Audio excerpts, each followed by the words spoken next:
it from like a farmer's point of view, it's a really good experience, and this is a good opportunity for this series of trainings to kind of get that. So you have spring, summer, and fall, so like different parts of the year instead of just having a one-time training instead of like a one and done kind of thing. It's nice to be able to come back and see all the different, like now you're doing combining for fall, whereas like in spring we got to see the plantings done, and then in the summer focusing on the irrigation up here. So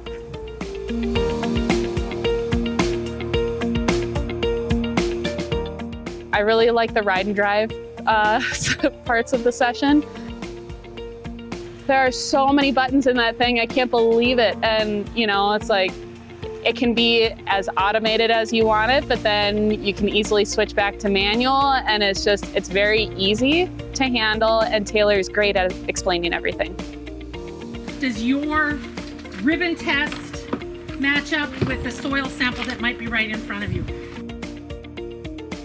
Using like the ribbon test just to squeeze it out to see if you have a sandy or a clay, or even if it's a loam or somewhere in between, and how to classify that, and even like just pressing down on the soil and like listening to the soil.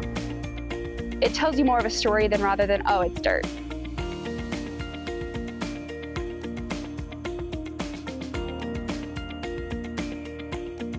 I've always been a huge proponent of hands-on learning is the best way to learn how to do something, and this training is essentially all hands-on learning.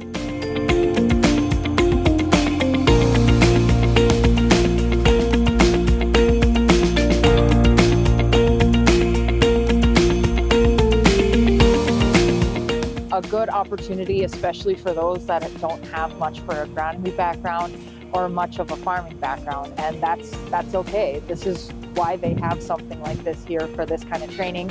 And if I feel very safe here asking questions, not having to, feel, some people may feel judged in other trainings.